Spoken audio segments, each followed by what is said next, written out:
beleza do fado não é só ouvir a voz esplêndida do cantor ou da cantora, fundamental é a própria letra do texto. E vale a pena uma pessoa com calma, sossegado, reler os textos que ouviu, porque muitos deles são muito profundos.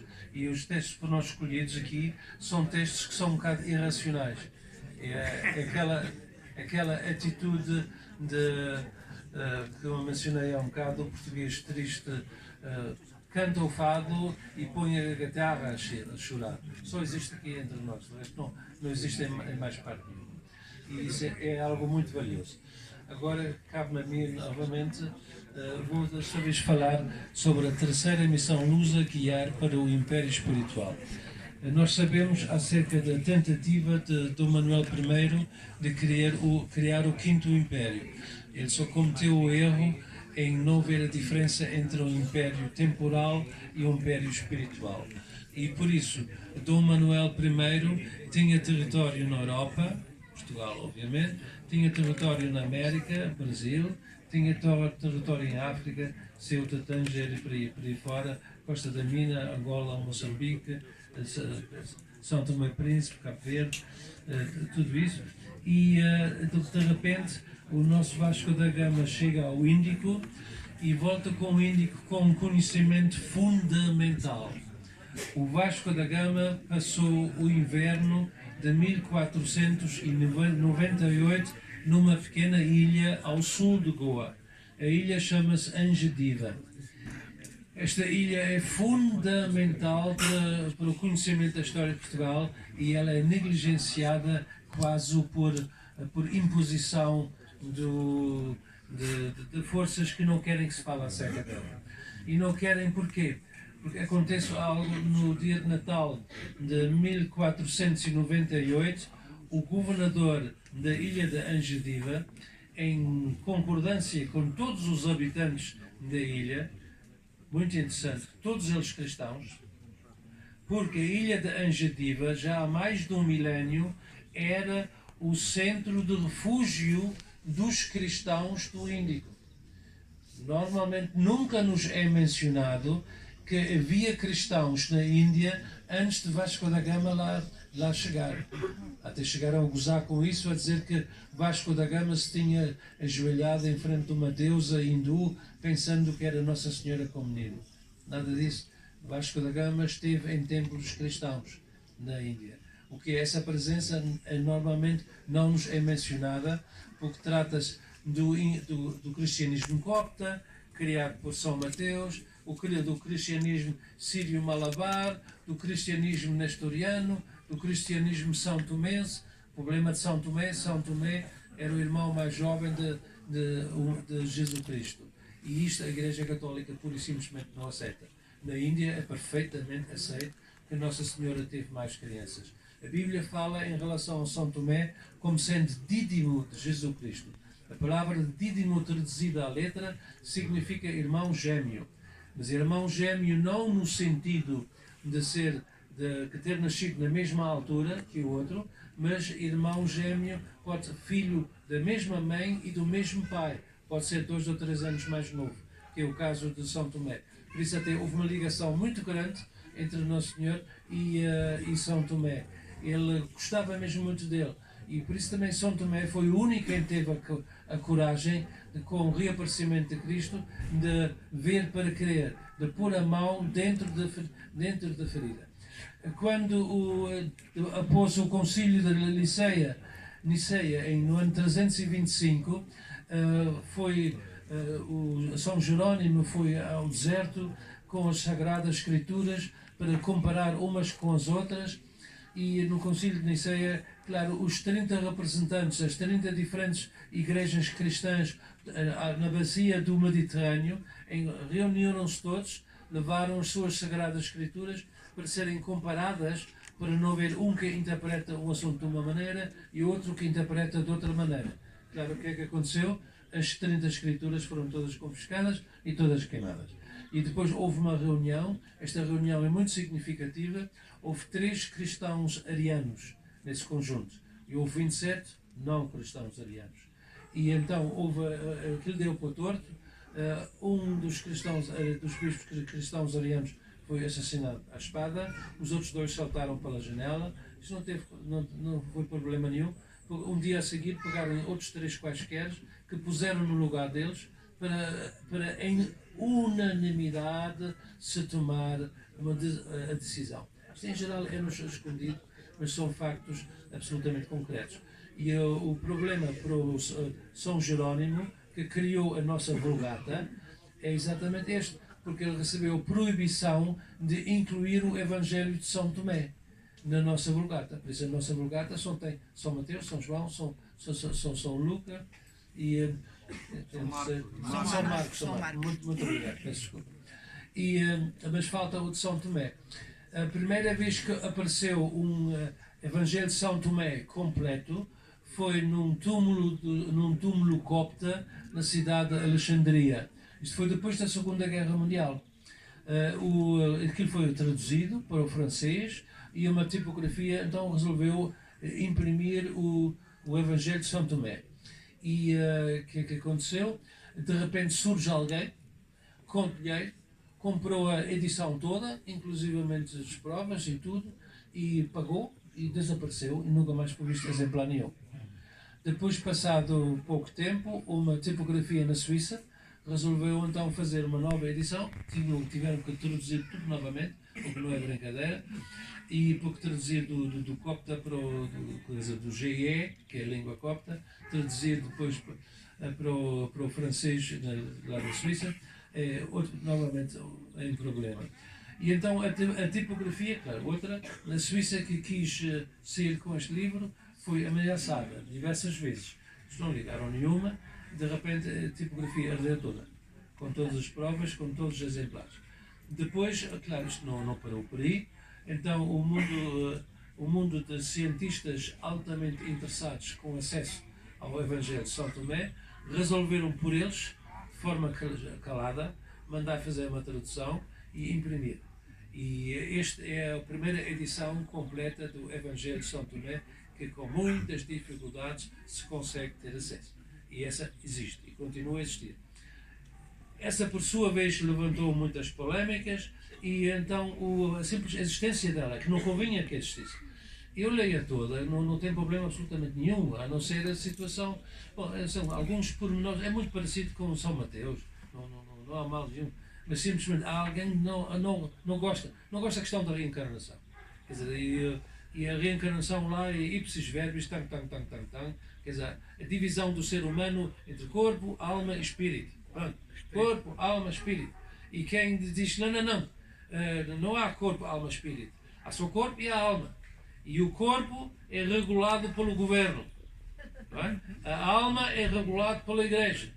E o espírito, bolas, o espírito ninguém consegue dominar. O que é que fazemos? Saiu um dogma que anulou a existência do espírito. No século IX saiu um dogma, anulou por ordem papal, não há espírito. Mesmo a questão dos pais, dos filhos, do Espírito Santo, ali o mantiveram, a questão de costume. Mas o espírito foi anulado. Porque o espírito não se consegue dominar. Não é? No ano 1848 houve uma revolução de estudantes nos países nórdicos da Europa.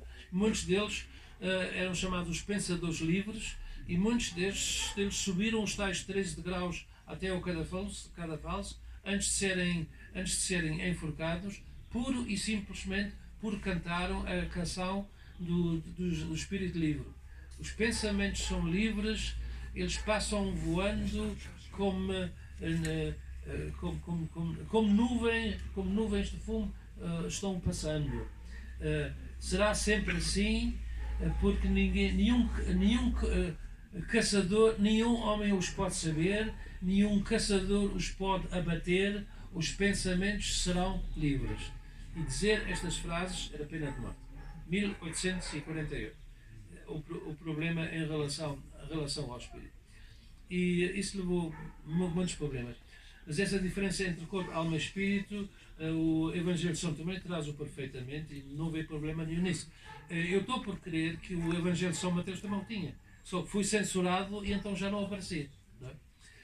E o São Jerónimo criou a Vulgata. Muito interessante, é o livro mais vezes posto no índex. Sabem isso? O livro que mais vezes foi posto no índex é a Bíblia. Parece absurdo, mas é uma realidade. Eu fiz parte, há um grupo de escuteiros que, eu não, mas eu fiz parte do grupo, que levavam matrizes em borracha com páginas da Bíblia e nadavam de um lado do rio para o outro para passar da zona da ocupação americana para a zona da ocupação soviética, porque a presença de Bíblias na zona da ocupação soviética era proibida. E para pessoas poderem ter acesso a páginas da Bíblia, houve rapazinhos que nadaram de um lado para o outro, de rios bastante frios, tenho a dizer. Tive queimbras medonhas, mas eu não fui transportador das coisas, mas enfim, ajudei nessa questão. Quer dizer, e nós aqui temos uma facilidade enorme, nós podemos entrar em qualquer livraria e comprar, sei lá, 2, 3, 4, 5 Bíblias, não tem problema nenhum. Há países onde a simples posse de uma Bíblia, inclusivamente a China popular, ainda é proibido. E agora pergunta, eu não vou perguntar quantas pessoas aqui, não vou fazer isto, mas perguntam os senhores e senhoras assim mesmo, quantas pessoas conhecem que nunca leram a Bíblia? Ou vamos lá dizer, que nunca leram a Bíblia desde o princípio até o fim. A primeira vez que na minha vida que eu li a Bíblia foi aos 14 anos. Os portugueses católicos, apostólicos romanos, têm a comunhão aos 8 anos em geral, ou aos 6, ou 7, ou aos 8. Os luteranos só a partir dos 14. 14 anos, 15, 16. A razão é muito simples. A criança aos 6, 7 ou 8 anos faz o que os pais querem. A criança aos 14, 15 ou 16 já tem uma forma de pensar. Eu então fui um bocado o l'enfant terrible, porque eu fiz perguntas. Essa história da pombinha, eu gosto tanto da pombinha, mas a história da pombinha, ai. E então eu estive aqui no Colégio Alemão em Lisboa, imagino escolheram-me a mim na peça de Natal de ser o São José.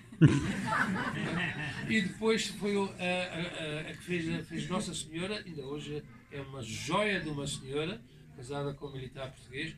Ela cantava de uma forma absolutamente linda.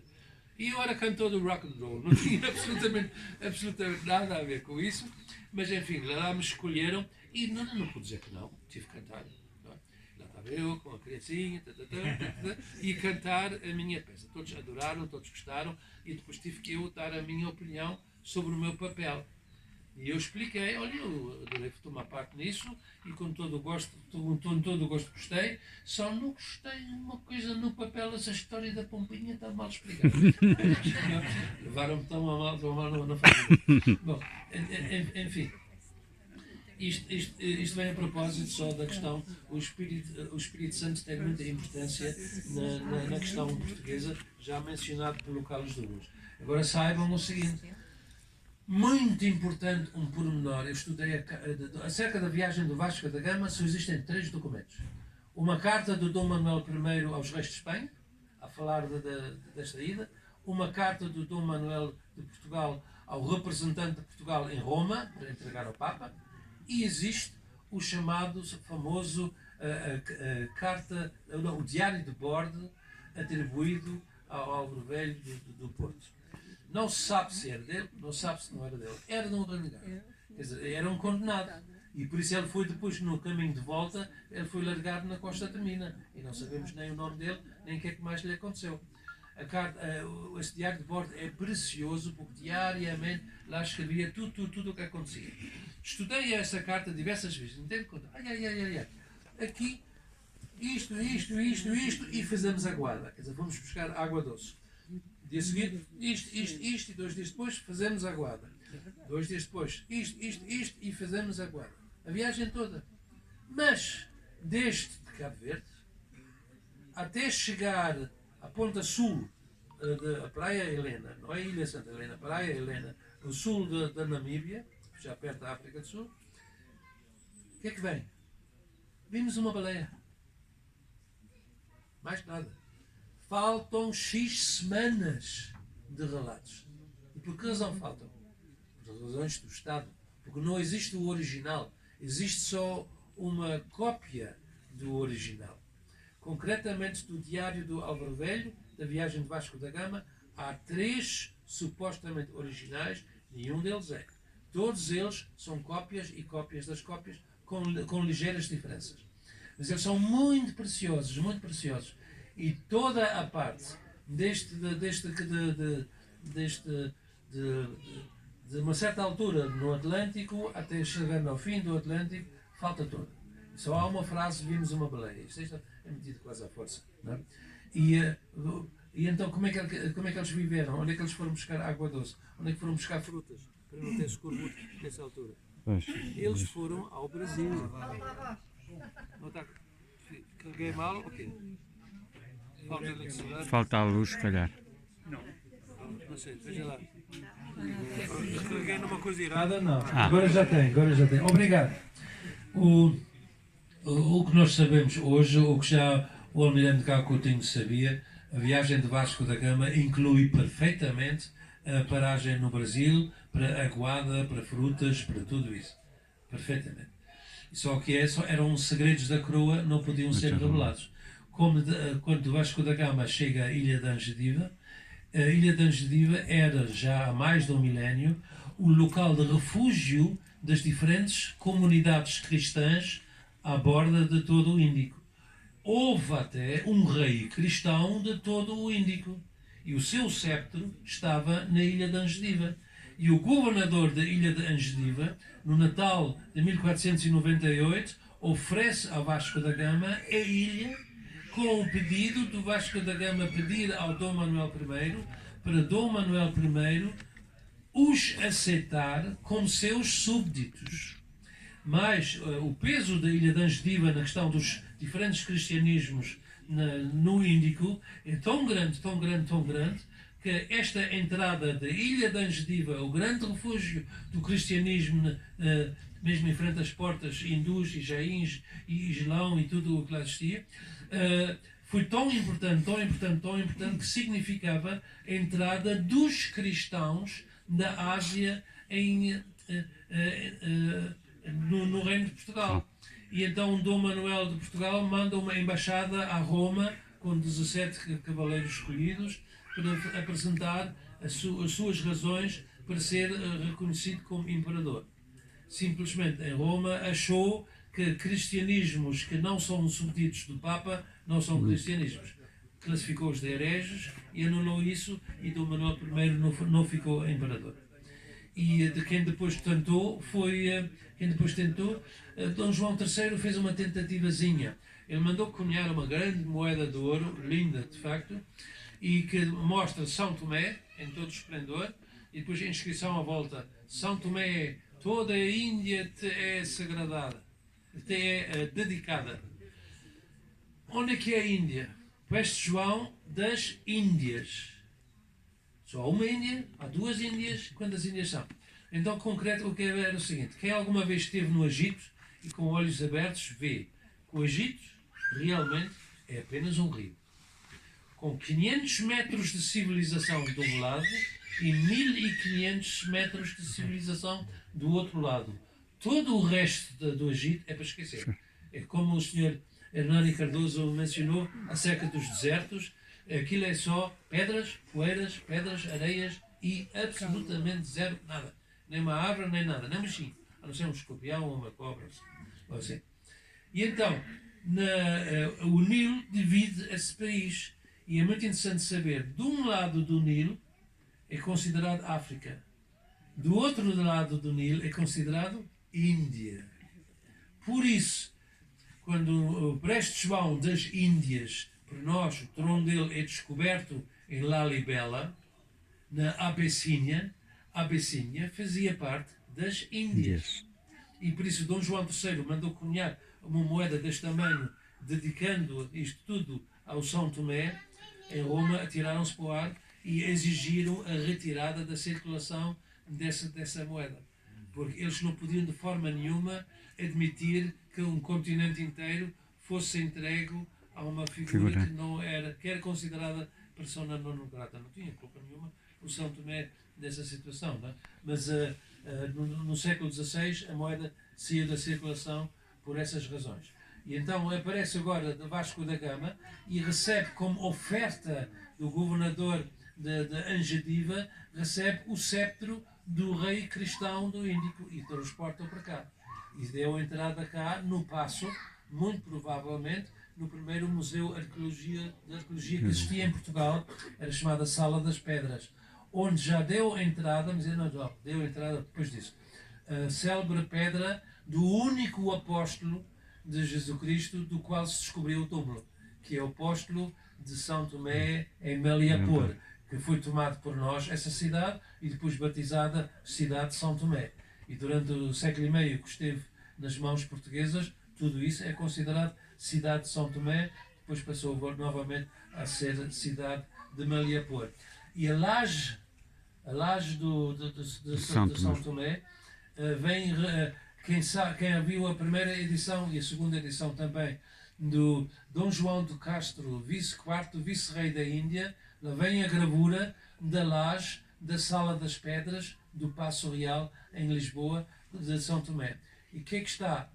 Em cima vemos uma inscrição em Malayalam, lê-se ao contrário. Malayalam é uma palavra muito curiosa, pode-se ler da esquerda para a direita, da direita para a esquerda, é Capicua, é a mesma palavra. Malayalam. Eu não sei ler Malayalam, nem sei escrever Malayalam, mas sei reconhecer o que é Malayalam. Já é qualquer coisa. Agora, qual é a imagem que lá está? Uma pomba do Espírito Santo a mergulhar do céu e com o seu biquinho beijar uma cruz. E que cruz é? Vou ficar com o arrepio. A cruz da Vis. Cruz da Vis. A cruz da Vis. E quem depois tiver um bocadinho de cuidado, estão a ver a cerca de 10 metros dos senhores, vocês veem um monte de pedras redondas e uma enorme candeia em cima. A candeia em cima é uma das duas que existem no mundo das grandes candeias dos cristãos de São Tomé. Estão a ver na parte de cima? Lá está a pomba do Espírito Santo a mergulhar do céu e a beijar a cruz da Vis. A cruz da Vis, por sua vez, nasce da flor de lótus. E na parte de baixo, redonda, estava o azeite de coqueiro com os pavios para dar luz. Não é? Isto é a maior dessas grandes candeias de São Tomé, só existem duas no mundo. Uma numa igreja em Trivandrum, no sul da Índia, e a outra aqui nos bosques de Belas. Houve muitas, mas foram todas destruídas pelos marathas. Conforme os marathas avançaram com sua guerra, tivemos muitos problemas com os marathas, no século XVIII, eles queimaram todas as candeias, todas as representações cristãs eram destruídas. Mas tanto católicas como saltomenses eram destruídas. O que é que eu fiz? Eu, com muitos contactos militares e muitas visitas à Índia, chamavam-me Mr. 200 Years Only. Eu dizia, estou interessado em comprar coisas antigas, mas tem que ter pelo menos 200 anos. Abaixo de menos de 200 anos é anteontem, isso não me interessa nada. Tem que ser 200 Years Only. Claro, em geral até não estava certo, mas apareceram coisas francamente muito interessantes. E o governo dava autorização da exportação, pronto, tudo legalíssimamente. Consegui descobrir uma maravilhosa piroga do século XVI, uns 5, 6 metros, com a cruz cristã em cima. Mandei pelo Instituto Nuclear em Lisboa, mandou a prova do carbono 14, data do século XVI. E tem a cruz dos cristãos de São Tomé em cima.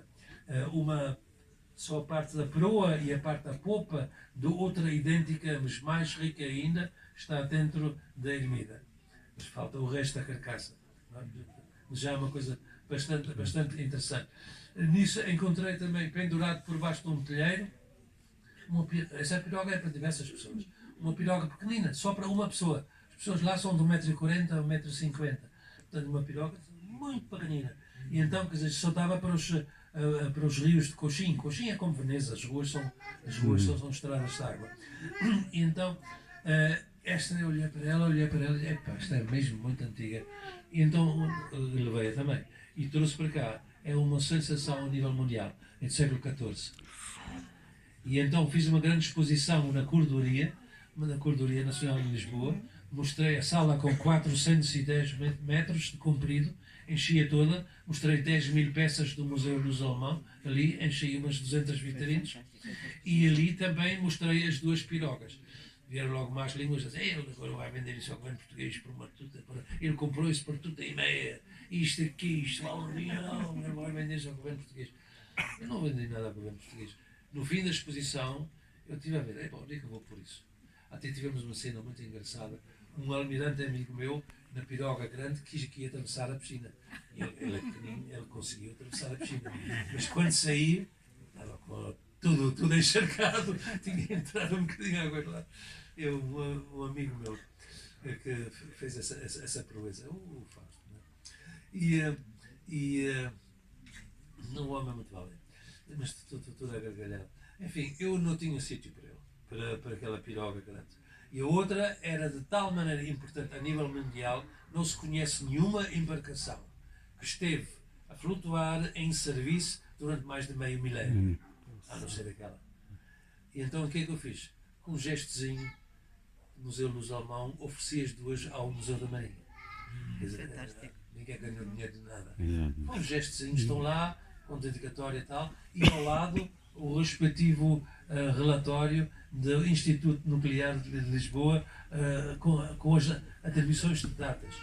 Quer dizer, uma é 600 e tal anos mais 30 menos 30 e outra é mais ou menos em relação a 500.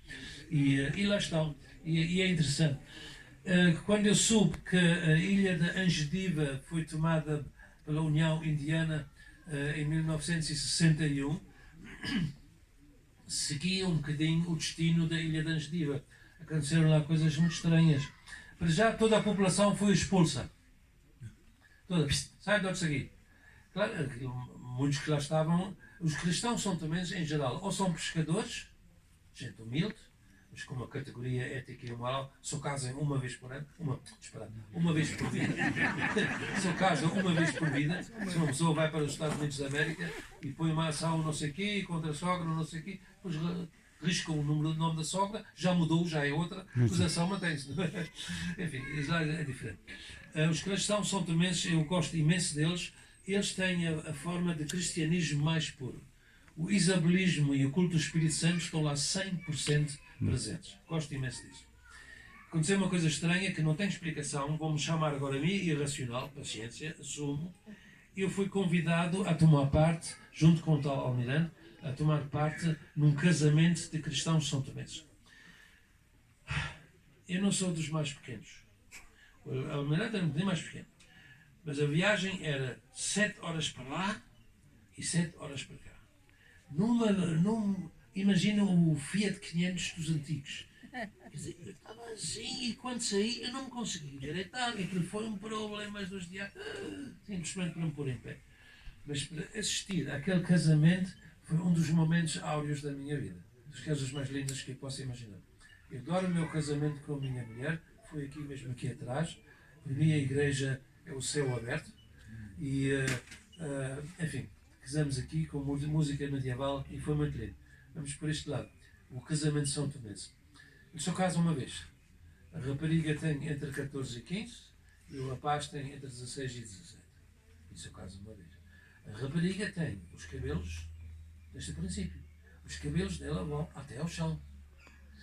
Ela leva no cabelo pelo menos tantas flores metidas e presas numa uva como dias tem o ano. A desgraçada rapariga tem que estar pelo menos 3 dias e 3 noites sentada num banquinho aflito, com as senhoras todas à volta, só a aprender aquelas florzinhas. Tem que ser todas flores, o cúmulo de frescas.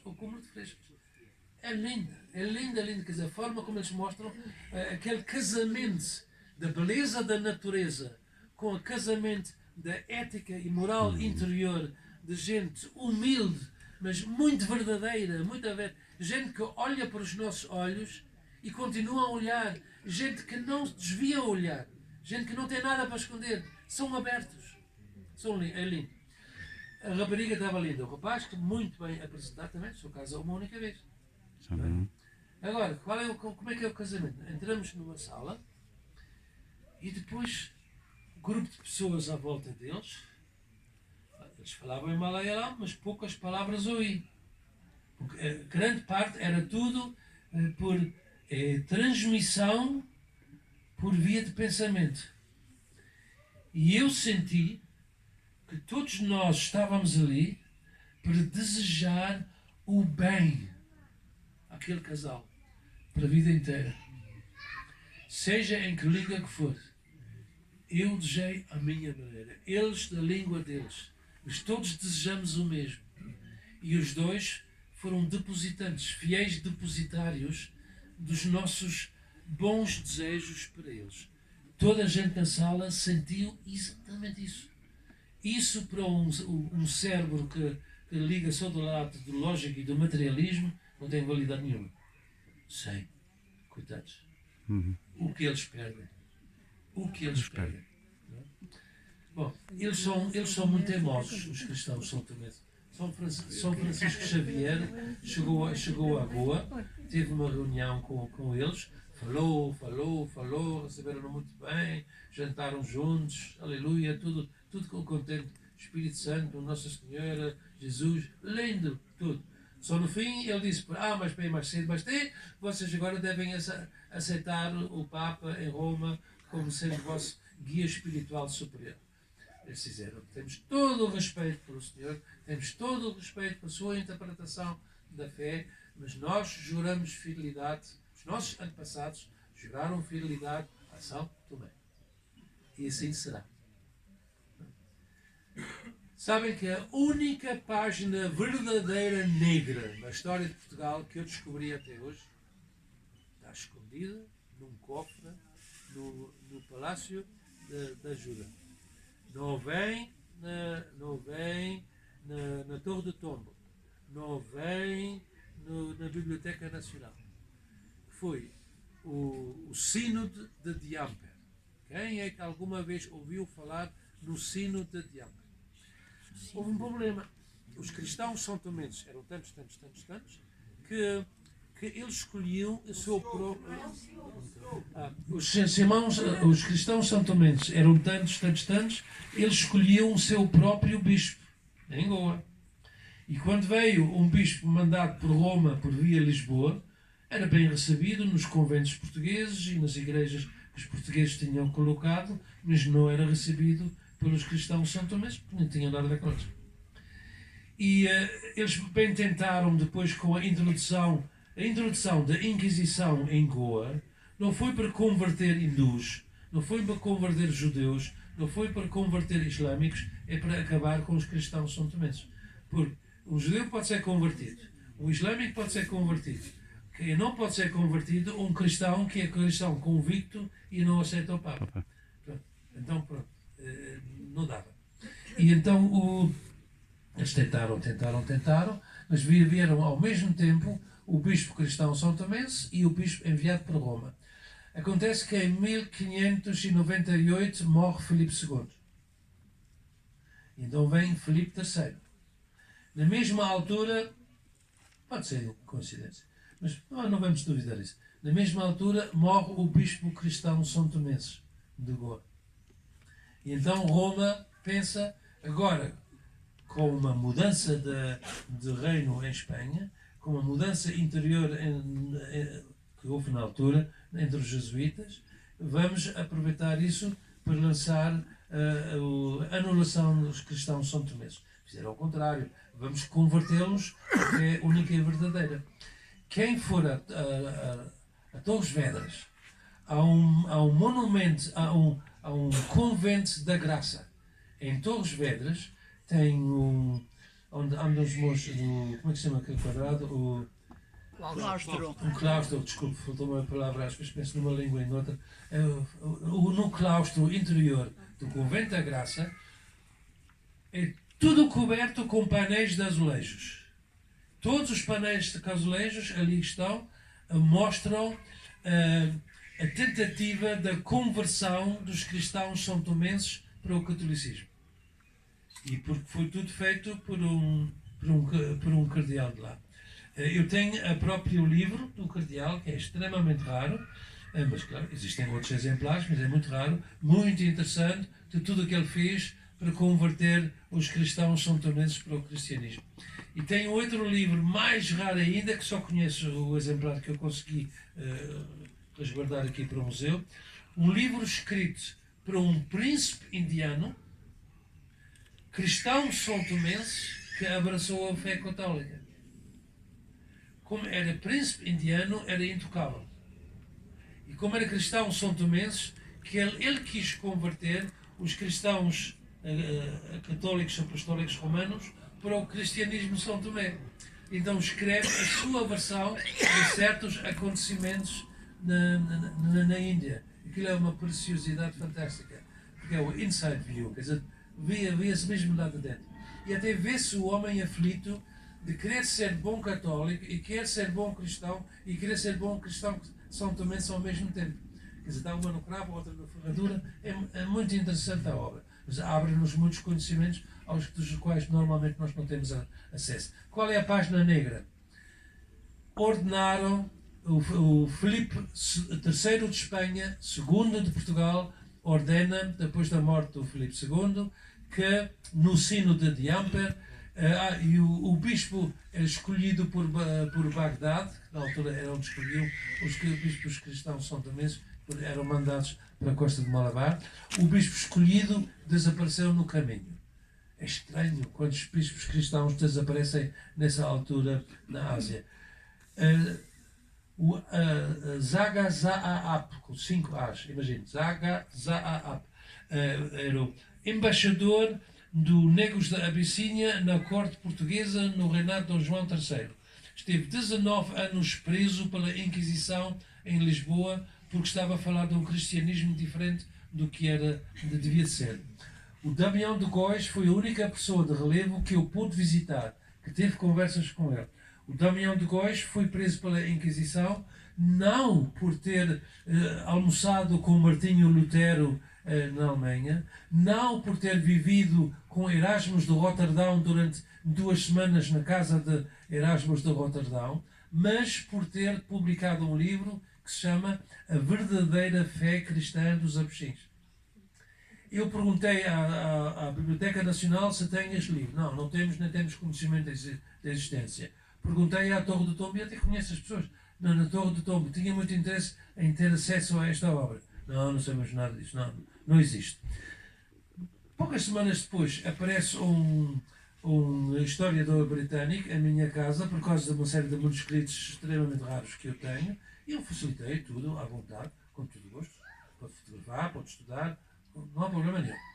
E o homem ficou encantado comigo e depois disse-me que tinha uma carta de introdução muito especial para essas 2 instituições portuguesas. Quer que eu lhe veja alguma coisa para si? Olha, veja lá se me consegue descobrir se existe, ou numa ou noutra instituição, aquela obra pela qual o Damião de Góis foi condenado. E dei-lhe mais pormenores, data certa, foi impressa em Antuérpia e tudo isso. Nem uma semana depois o homem vem com um envelope, com cara de grande sorriso e de malandro. Diz então, mas descobriu alguma coisa? Mas cá tem a obra. Trouxe uma obra, toda ela, fotocopiada, custou-lhe só um café, a um cantinho. Quer dizer, ele teve acesso às coisas mais secretas, fui lá à procura, encontrou a obra, olha, já agora tira-me esta também. Ele trouxe-me. Cada página tem um carimbo com as armas reais portuguesas e com o nome da Biblioteca Nacional. Não, mas já da casa do tempo de Dom Carlos. Quer dizer, já existia. Mas dizem que não existe. Por que razão isso? Eu tenho um documento que é uma preciosidade. Eu comprei grande parte do arquivo do Dr. António Oliveira Salazar.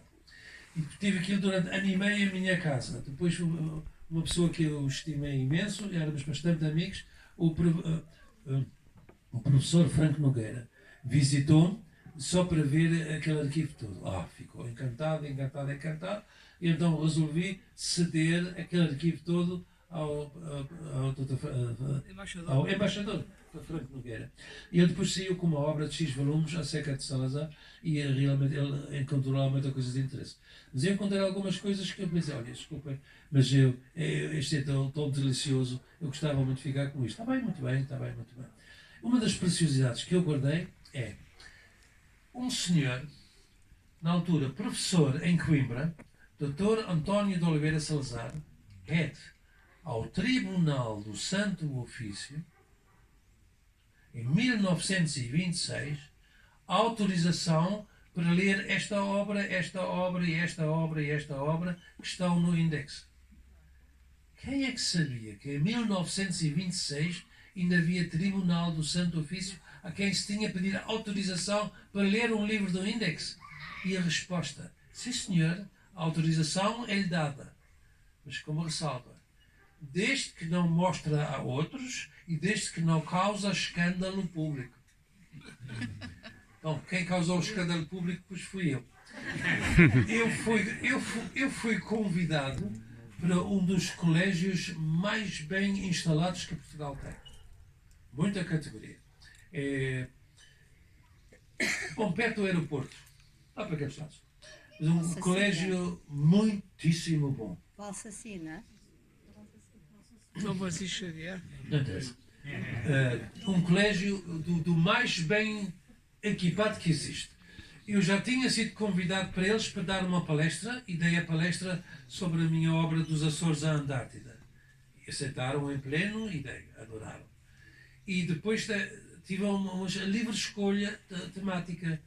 E eu, na altura, estava a preparar uma palestra que eu dei no Isaac Newton Institute, em Londres, sobre a ligação entre a Inquisição e Index. Estava a preparar tudo isso em inglês, mas já que fiz o estudo, transformo-se num instante em português e vou dar uma palestra nessa instituição. Eles convidaram. E depois perguntei ao diretor se eu posso levar uma série de exemplares de livros do Index. Ele disse, nós estamos muito abertos. Pode trazer. Eu levei-os para lá. Que cena tão engraçada. Os professores, com óbvios até o chão, não é? Muito simpáticos todos.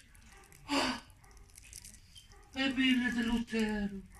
Eu tenho a Bíblia de Lutero. Olha, Melanchthon, Filipe Melanchthon. Olha, Erasmus. Quer dizer, aquilo era quase como miúdos a verem pornografia. Não sei o que é que eles pensaram, mas ficaram absolutamente encantados com isso. Só eu meti só o pé na poça, onde veio um documentozinho, a autorização a Salazar de ler aqueles livros com esta ressalva. Eu achei engraçado. Essa é para conversar, não sei muito. Bom, o que é que acontece aqui? Nos estudos do sebastianismo, nós vimos isto vai nitidamente para o Quinto Império. Vai para o Quinto Império. Então o que é que eu fiz? Tem de se fazer algo. Nós levantamos aqui o dolmen para acordar aos portugueses o respeito pelas suas próprias origens culturais. As nossas culturigens não são só a Idade Média, os visigodos e os suevos e os romanos e os fenícios e os gregos. Nossas raízes são muitíssimo mais antigas. Nós nem sequer sabemos os nomes dos povos que cá houve. Quem é que construiu os domes? Quem é que construiu as antas? Eu estive com um casal Leisner, um casal alemão que estava a estudar todos os monumentos megalíticos em Portugal. Na França há cerca de 600 e tal monumentos megalíticos. Na Irlanda há muitos, há 1400 monumentos megalíticos porque nos destruíram. Na Alemanha também há uns 400 ou 500. Na Dinamarca também há uma série deles. Este casal, que esteve cá X anos a trabalhar, na altura em que eu cheguei, ele já tinha falecido, era melhor que ainda existia, e mostrou-me, já não sei agora o número, eram não sei quantos volumes enormes, tudo desenho de cada megalítico monumento existente em Portugal. Eles já tinham catalogados em Portugal 11.000 monumentos megalíticos. Mas que civilização chegou aqui às nossas bandas para montar aqui um campo absolutamente enorme, que que em meados do século XX ainda existiam 11.000. Só que à nossa frente, este aqui tinha sido deitado abaixo. Foi levantado. Quiseram levantar um alto por ter mexido nestas pedras. Depois chegaram à conclusão que, não, como não estavam classificados, não podiam levantar alto. Pois a cada boato vieram três arqueólogos para fazer a classificação, para levantar um alto. Fiz um passeio com eles aqui para mostrar as diferentes pedras. De repente surge uma cobra, levanta-se assim. E eu virei para ela e disse: vira!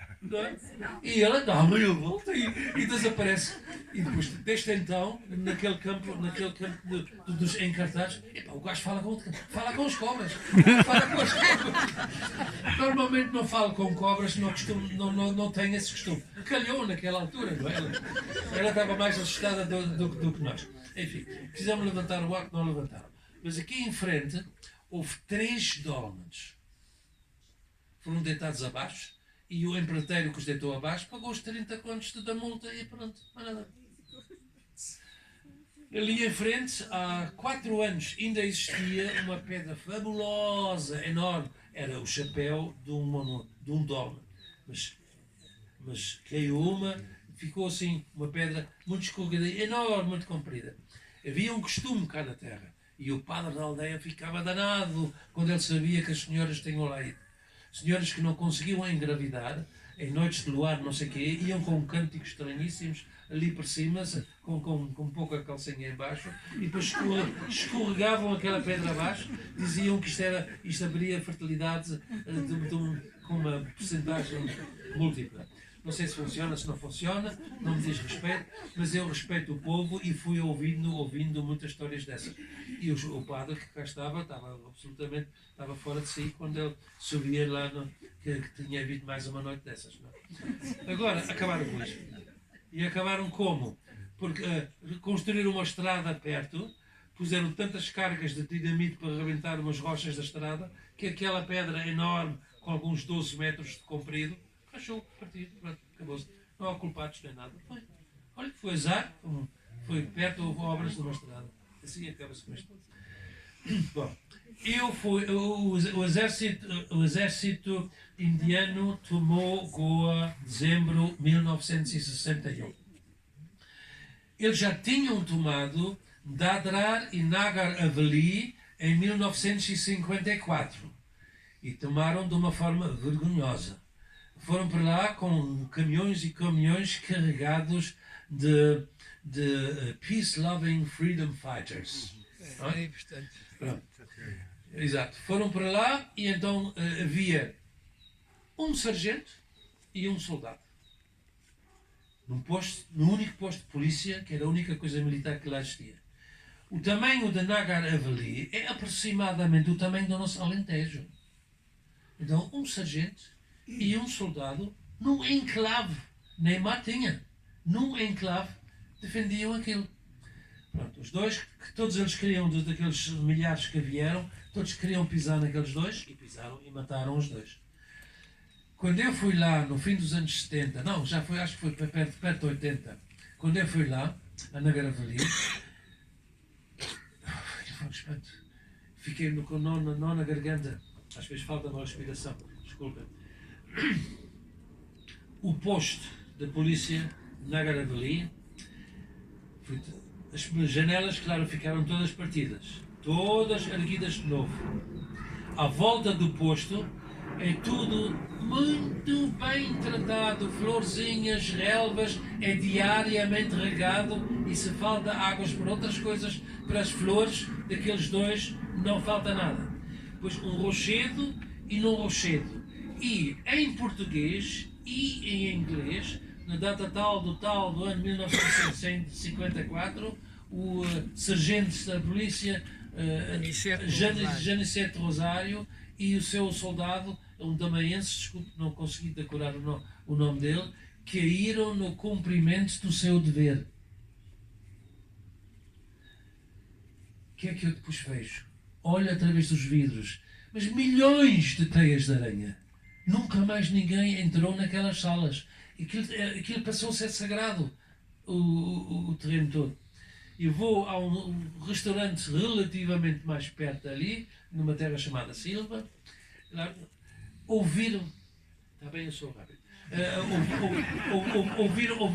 ouviram falar português e ficaram contentíssimos, chamaram os filhos e os netos e os vizinhos e todos, e mais fotografia, estavam encantados de aparecer um grupo de 6 portugueses ali no meio deles. Nós comemos muitíssimo bem. E depois, claro, no fim, quis pagar a conta. Nem pensar. Don't take this honor away from us. Não nos tiram esta honra. Os vossos antepassados sempre trataram bem os nossos antepassados. Fantástico. Vocês, aceitando este pequeno gesto, dão-nos a maior honra que nós, nas nossas vidas, conseguimos ter. Isto é a forma como portugueses são recebidos. É verdade. Não se esqueçam disso. É verdade. Pronto, o que é que eu faço? Eu sei que a União Indiana transformou Angediva na base naval marítima, lógico, não naval, da União Indiana. Toda, assim, totalmente proibido lá chegar, entrou lá de bicicleta, não consegui. Com esta cara, como é que eu consegui? E então, pronto, é totalmente proibido. E então, não vou falar de segredos militares, não interessam, mas a população foi totalmente expulsa. E aconteceu mais. Aqueles edifícios todos que lá estavam eram do século XV e do século XVI, na sua grande maioria. O que é que fizeram? Arrasaram aquilo tudo e puseram lá betão e peças de artilharia e muita coisa. E eu com contactos aqui, o Mr. 200 Years Only, I want to know, has anything, where's something, let me see, e por aí fora. De repente, notícia. O vendedor de lenha e de blocos de madeira boa comprou à Marinha Indiana todas as casas da Ilha de Angediva. O vosso amigo, primeiro o avião, e fui a Ernocolamo, Macoxim, e fui lá para o interior para ver o monte da lenha vinda de Angediva. Estão a ver a altura deste edifício? Olha, imaginem uns 5 ou 6 edifícios de totalidade do volume deste edifício. Eu trepar, por baixo por cima, por baixo por cima, por baixo por cima. Epá, este aro faz parte de uma porta que eu vi há um bocado que deve estar ali. Esta porta, falta a segunda. Vão ver. Foi à procura. Encontrei montes de pedaços, coisas fabulosas, tudo destruído, mas consegui encontrar 8 portas inteiras de Angediva. Mandei fazer as provas cá pelo carbono 14, todas elas datam todas do século XV ou do início do século XVI. As 8 portas estão todas nesta ermida octagonal que está ali. Cada lado tem uma porta. Ainda por mais, as portas que eu trouxe, uma é Jaim, outra é cristão são tomense, outra é cristão nestoriana, outra é hindu, todas formas de religiões diferentes que coabitavam pacificamente na Ilha de Angediva. A Ilha de Angediva era uma espécie de um paraíso da tolerância e da convivência pacífica. É lindo! É lindo! Isto foi-nos oferecido em 1498 e nós não temos direito de saber. Porquê? Porque oficialmente fomos nós que levamos o cristianismo para lá. Levamos uma forma de cristianismo para lá. E tem muito peso e tem muito valor. Nada disso punha em causa. Mas os que lá estavam, já lá estavam há muitos séculos. E Vasco da Gama recebeu a ilha com presente. E os habitantes pediram de serem aceitos por Dom Manuel I como sendo o seu representante. Quando eu estive com o meu professor de História em Calicut, o homem era um brahman, mas de muita categoria, um homem com profundos conhecimentos. Ele ensinou-me coisas que eu não imaginava. E é um homem muito válido. E falei-lhe certos conhecimentos que eu já tinha dos cristãos são temeses, que ele até ficou admirado, porque normalmente isto não é ensinado. E ele eu perguntei o mesmo, digam-me lá, por favor, digam-me, quando Vasco da Gama chegou, o primeiro sítio onde Vasco da Gama pôs os pés na Índia foi na praia de Capadivum, que é a 30 km ao norte de Calicut. Uns chamam Capa, simplesmente abreviado, outros chamam oficialmente Capadivum. Por 2 vezes fui a essa praia, até que, para aquela exposição na cordoaria, eu pedi ao governo indiano autorização de transportar para cá 1 tonelada de areia da praia da Capadivum. A única coisa que eu quis, na entrada da exposição, deixar os portugueses atuais pisar a areia da praia de Capadivum, onde o Vasco da Gama pisou em 1498. Ninguém acreditou. Isto tem qualquer coisa escondida lá dentro. Ninguém vai gastar dinheiro para trazer 1 tonelada de areia aqui do Índico, quando tem montes de praias em Portugal. É uma praia qualquer, põe lá uma areia qualquer. Não é a mesma coisa. Tem que ser a praia de Capadivum. Pronto, negado. 6 tentativas e realmente disseram mesmo, desista.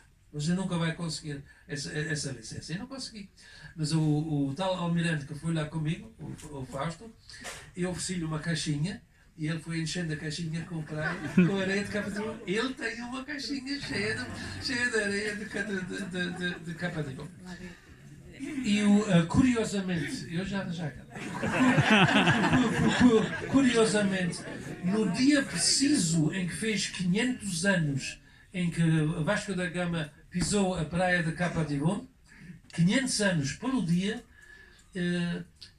mês, tudo quiser, o governo português, não, concretamente foi o almirante Matias, chefe do Estado-Maior-General das Forças Armadas, deu-me a honra de me dar a mais alta condecoração que a Marinha Portuguesa tem, é a grande medalha de Vasco da Gama. Tem os tojos lá dentro, com tudo, como for. Achei muita graça, e a própria Marinha achou graça a uma coisa. Houve diversos oficiais e até um banqueiro que não receberam essa condecoração, receberam outras quaisquer. Mas enfim, eu também fui lá, então eram nós em fileira e não sei quantos eram, mas 400 ou 500 marinheiros com arma às costas, a guarda de honra só para o momento da entrega das condecorações. E então há uma cena que nunca me vou esquecer, que achei um piadão. Eu vi outros militares que tinham sido condecorados antes e todos eles vinham assim, quer dizer, estavam nesta posição, vinham almirantes aqui, penduravam as condecorações neles e eles depois davam a volta e depois saíam para este lado. Todos eles faziam isso, pronto, com certeza, são regras militares, tem que se obedecer. Eu fiz parte de um grupo de 5 que não eram militares, que foram condecorados. Sou eu que recebi aquela grande condecoração Vasco da Gama, os outros foram outras coisas. E depois, quando todos receberam, tudo muito bem, o homem ao meu lado, conheço de certeza, era diretor da Companhia de Seguros Lusitânia. O José António Arias. Não, acho que era Romão. Romão Arias. Sim, Arias Romão. Arias Romão. Arias Romão, era esse mesmo. É uma joia de pessoa. Ele foi condecorado na mesma altura e então ele, como civil, não olhou para aqueles pormenores militares e resolveu ir para este lado. Eu toquei no ombro e disse, um momento, não. Eu vim para aqui e todos viram e todo o grupo dos 5 obedeceu e então deu a volta como os militares estavam a dar. Foi uma piada. E um dos soldados que lá estava com a espingarda foi o filho do almirante na altura. Bom, pequenos pormenores. Mas eu trouxe para cá as portas. Vasco da Gama passou por essas portas. Os portugueses, em 1498, passaram por aquelas portas. Temos de ter uma ermida em Portugal dedicada ao Quinto Império, onde os nossos portugueses passaram. Quem der a volta, vai ver na parte de baixo pedras embutidas na parede. Grande parte dessas pedras são todas de uma capela fabulosa, que data do final do século XV até o princípio do século XVI. É a capela da iniciação dos navegadores portugueses, que aparece ainda em fotografia inteira na obra de António Telmo, que se chama História Secreta de Portugal. Lá vem a capela com as fotografias todas. O progresso matou a capela. Numa noite, ou no fim, da semana, lá foram os bulldozers, deram cabo daquilo tudo. Estragaram aquilo tudo, deixou de existir. E depois as pessoas venderam pedras, espalhou-se tudo no estado. Eu levei anos só para caçar as pedras. Já tenho entre 80% a 90% da capela. Inclusivamente algumas das mais importantes. Inclusivamente o próprio brasão da família dos Gamas. Porque Vasco da Gama foi iniciado naquela capela. E é muito interessante. A iniciação era por submersão. Porque tem lá uma pedra onde saía uma torneira, onde saía água, e tem todos os lados e o fundo de uma espécie de uma banheira onde uma pessoa estava sentada dentro da banheira para ser iniciada. Muito interessante. Eu quero reerguer isso tudo. Mas para não estar a ganhar pedras e fugir, foi tudo embutido na parede aqui desta ermida. A ermida por fora está construída de forma que esteja bem enquadrada dentro da natureza. Para mim é muito importante tudo o que nós fazemos que seja aceito pela natureza e que seja benzido pela natureza. A natureza, de certa forma, é a nossa mãe. E temos de ter respeito por ela. E por isso, para mim, por fora, houve uma grande preocupação de integração da natureza da ermida. O octagonal tem razões especiais. Ela está construída para aguentar pelo menos 300 anos de doidices. 300 anos. Está construído mesmo se houver fortes tremores de terra, a ermida toda pode tombar para um lado ou pode para o outro, e ela não parte. Tem como é que se chama aquilo? Uma gaiola Pronto, isso mesmo. Podem agora ver. Vocês vão agora para lá, depois vou tocar. Depois sou o meu mandato, sou eu. Não é? Está bem. Pronto, ok, não sou. Olha, então vou começar com grupos lá de trás, está bem? Porque senão vai. Pronto, ok. Uma coisa. Mas há alguém para tocar? Não. Alguém? Então deixa estar. Pronto. Nós temos um problema em relação. Vocês estão a pressionar. Nós temos um problema concreto contra o qual eu não tenho a solução. Não cabem mais do que 10 pessoas dentro da ermida. Por isso, quem vai entrar para ver a ermida, eu espero que já tenham visto a ermida por fora. Quem não, veja primeiro por fora. Não, isto não é como no alto mar. E crianças só acompanhadas por pessoas crescidas, para ninguém que é na escada. Vejam primeiro por fora e depois entram 10 e depois conforme sair um pode entrar outro, conforme sair outro. De propósito, não há explicações nenhumas, as portas todas têm escrito a palavra silêncio, silêncio. Eu peço mesmo, em respeito por Vasco da Gama, em respeito pelos navegadores, em respeito pelo dia que é e pela criação da primeira ermida do Quinto Império, quem entrar nela, que entra nela calada e sai dela calada. Vocês vão ver lá dentro uma explosão, como se fosse um quadro do Jerónimo Bosch. Vamos lá dizer, uma noite muito mal dormida de um cientista que encaixou isto, este sonho, mas este. Está tudo cheio de simbolismos e simbolismos. Ela tivesse quadros muito bons deste nosso autor, e estão lá quantidades de obras por outras razões interessantes. Meu é só, mesmo no meio, no centro, no fim de um túnel do céu, há uma luzinha. E quem olhar para a luzinha entende o que é a nossa missão. É uma luzinha no fim do túnel. Mas eu agradecia que entrassem calados. Vocês vão ficar um bocado esmagados pelo excesso de informação que lá está. A única forma de vos dar esse excesso de informação, vou dar por escrito em forma de livro. Não há outra forma. E por isso, mas vejam e, por favor, ficam calados. Entram, vejam, não digam nada e vão para exemplo, e vão para casa. Bom, e com isso queria terminar. Muito obrigado.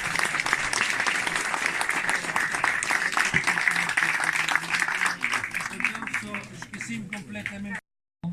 Saberão, quem quiser escrever uma carta a alguém que seja metida numa cápsula do tempo, que só seja aberta aqui a 25 anos, que deixe cá a carta e ponha só o número 25 em cima. Será metida em cápsulas do tempo, que vão ser todas enterradas no ano que vem, e depois, quando a carta for escrita, vai ser enterrada no ano que vem, e depois, quando a carta for escrita, vai ser enterrada no ano que vem. E no ano 2020, vão ser enterradas por baixo desta mesa, exatamente aqui, lugar fácil, mas vão ser fechadas. Só daqui a 25 anos vai-se abrir a primeira. E todas as cartas que lá estão vão ser enviadas às moradas que vocês escreverem em cima. Alguns já não existem, outros existem, são os filhos ou os netos que vão receber a carta e vão ficar contentes de receber uma carta do pai ou do avô. Quem quiser mandar uma carta a alguém que seja lida daqui a 50 anos, que manda a carta, vai para o barco de espaço de tempo de 50 anos. Quem quiser mandar uma carta para 75 anos, que quiser mandar a todas elas, pode mandar 4, não faz mal nenhum, a 75 anos. E o máximo que eu me atrevo a prometer cumprir é de 100 anos. Já não vai ser com este corpo que eu vou fazer isso, mas outros haverá que depois cumprirão a nossa vontade. Por isso agradeço. Isso é uma coisa muito significativa. Quem cá está, quem ouve isso e fica com vontade de escrever uma carta, para já tem que ver a sua prioridade a quem é que eu vou escrever. Quem é que tem filhos? Quem é que tem netos? Ainda viverão ali? Ainda viverão noutro sítio? Qual é o solar cada família? E por aí fora. Vão ter que passar diversas barreiras de moradas e de nomes para dedicar o vosso próprio correio. Porque há uma coisa muito triste. Quem está a matar as famílias hoje em Portugal é o raio do telemóvel. Uma pessoa vai a um almoço ou a um jantar. Este estão sentados um ao lado.